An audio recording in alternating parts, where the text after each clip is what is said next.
Good morning మిత్రులారా. మరొక కొత్త అంశంతో మీ ముందుకు. మీ అందరికి ముందుగా జనవరి 3 మహిళా ఉపాధ్యాయ దినోత్సవ శుభాకాంక్షలు తెలియజేస్తూ ఈరోజు మన అంశం చూద్దాం. మనం పాలిటీ చదివేటప్పుడు మనకెదురయ్యేటటువంటి సంవత్సరాలు చూడండి మిత్రులారా. 5, 6, 18, 21, 25, 30, 35 మ్యాక్సిమం మనకి ఇవే రిపీట్ అవుతా ఉంటాయి. సో, నేను వీటిల్లో ఏం చేశాను అనంటే 18 అనే నెంబర్ తీసుకున్నాను. సో, 5 సంవత్సరాలనేది మనకు పదవి కాలాల దగ్గరొస్తది. 6 అనేదేమో మనకు ఎమ్మెల్సీల వీళ్ళ పదవి కాలం వస్తుంది. 18 అనేది ఓటు హక్కు. 21 అనేది అబ్బాయిల వివాహ వయసు. అంటే స్థానిక సంస్థల్లో పోటీ చేయాలంటే 21 అంటే ఇట్లా ఇవన్నీ కూడా మనకు తెలుసు. సో, వాటిల్లో అదొక్కటే అంశం కాకుండా మిగిలిన అంశాలన్నీ కూడా మనం చూసుకుంటూ వెళ్తే ఈజీ అవుతుంది. సో, నేను ఈరోజు ఇందులో తీసుకున్నటువంటి అంశము 18 తీసుకున్నాను. దాని ఇంపార్టెన్స్ చూద్దాం. చూస్తే విరాట్ కోహ్లీ యొక్క జెర్సీ నెంబర్ అంటే ఇక్కడ విరాట్ కోహ్లీ యొక్క వన్‌డేలలో రికార్డ్స్ కానీ, టీ20లలో రికార్డ్స్ కానీ, టెస్టులలో రికార్డ్స్ కానీ ఇక్కడ అన్నీ కూడా రాసి పెట్టుకుంటే మనకి ఈజీ అవుతుంది.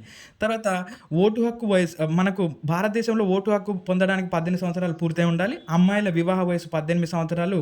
మహాభారతంలోని పర్వాల సంఖ్య 18. సో, ఇవి కంపల్సరీ కూడా మనకి ఏదో ఒక ఎగ్జామ్‌లో అడుగుతూనే ఉన్నాడు. సో, ఇవి కంపల్సరీ మనము వరుస క్రమంలో గుర్తుపెట్టుకోవడానికి ప్రయత్నం చేయండి. ఒక్కసారి నేను రిథమ్ చెప్తాను చూడండి. ఆసా అభి ఉబిద్రో కశశౌస్త్రీ శాంతి అను అశ్వ ఆశ్రమ మౌమాస. ఆసా అభి ఉబిద్రో కశశౌస్త్రీ శాంతి అను అశ్వ ఆశ్రమ మౌమాస. అంటే మనం ఇదొక సెంటెన్స్ గుర్తుపెట్టుకుంటే మనకు 18 వచ్చినట్టే. ఆది పర్వం, సభా పర్వం, అరణ్య పర్వం, విరాట పర్వం, ఉద్యోగ పర్వం, భీష్మ పర్వం, ద్రోణ పర్వం, కర్ణ పర్వం, శల్య పర్వం, సౌప్తిక పర్వం, స్త్రీ పర్వం, శాంతి పర్వం, అనుశాసనిక పర్వం, అశ్వమేధ పర్వము, ఆశ్రమవాస పర్వము, మౌసల పర్వము, మహాప్రస్థానిక పర్వం, స్వర్గారోహణ పర్వం.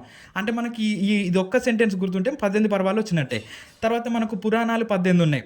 సో, మద్వయము, బద్వయము, బాత్రయము, వాచతుష్టయం, అనాపలింగ కుస్కాని, పృథక్ పృథక్ అని అంటారు. ఇది ఒక సంస్కృతంలో శ్లోకం ఉంటుంది. అంటే మా మీద 2 ఉన్నాయి, సెకండ్ భా మీద 2 ఉన్నాయి, సో ఫస్ట్ భా మీద 3 ఉన్నాయి, వా మీద 4 ఉన్నాయి. ఇవన్నీ సింగిల్గా అనమాట. చూస్తే మార్కండేయ పురాణము, మత్స్య పురాణము, భవిష్య పురాణము, భాగవత పురాణము, బ్రహ్మ పురాణము, బ్రహ్మాండ పురాణము, బ్రహ్మ వైవర్త పురాణము, వాయు పురాణము, వామన పురాణము, విష్ణు పురాణము, వరాహ పురాణము.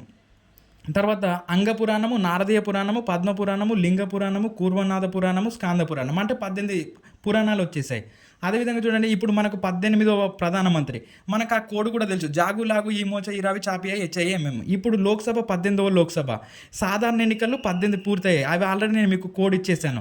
ఇప్పుడు మనకు ఈ రాజ్యాంగంలోని 18వ ఆర్టికల్ బిరుదులను రద్దు గురించి చెప్తా ఉంది.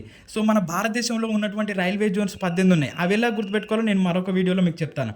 తర్వాత మనకు శబరిమలలో అయ్యప్ప స్వామి మెట్లు 18 ఉంటాయి. శబరిమల అనేది కేరళలో ఉంది. సో, ఇంకోటి ఏంటి అని అంటే మనకు మంత్రివర్గంలో 15% మించరాదు. 15% అంటే మన తెలంగాణ రాష్ట్రంలో 18 మంత్రులకు మించరాదు. ఇటీవల అంటే మంత్రి కానప్పటికీ కూడా క్యాబినెట్ హోదా కల్పించారు అని కేటీఆర్ గారు కేసు కూడా వేయడం జరిగింది. అది ఎన్నో ఆర్టికల్ చెప్తుందనంటే 164 సబ్ ఆర్టికల్ 1. అదే కేంద్రం స్థాయిలో అయితే 75 ఆర్టికల్ 1A చెప్తా ఉంది.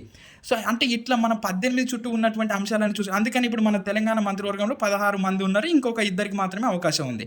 అదేవిధంగా చూస్తే మనకు 18వ మూలకం వచ్చేసి ఆర్గాన్. ఇది ఒక జడవాయు మూలకం.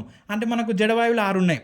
అదేవిధంగా మనకు 4వ పీరియడ్లో 5వ పీరియడ్లో 18 మూలకాలు ఉన్నాయి. సో, ఏప్రిల్ 18 అనేది ప్రపంచ వారసత్వ దినోత్సవం మిత్రులారా. ఎందుకు చెప్తున్నాను అని అంటే ఇది మనకు భారతదేశంలో ప్రపంచ వారసత్వ గుర్తింపు పొందినటువంటి ప్రాంతాలు 44 ఉన్నాయి. 45వగా సారనాథ్ స్తూపం గుర్తించబడబోతా ఉంది.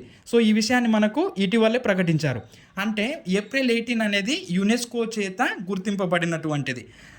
తర్వాత మనకు తెలంగాణలో జిఐ అంటే జియోగ్రాఫికల్ ఐడెంటిఫికేషన్ అంటే భౌగోళిక గుర్తింపు పొందినటువంటి వస్తువుల సంఖ్య 18 ఉన్నాయి.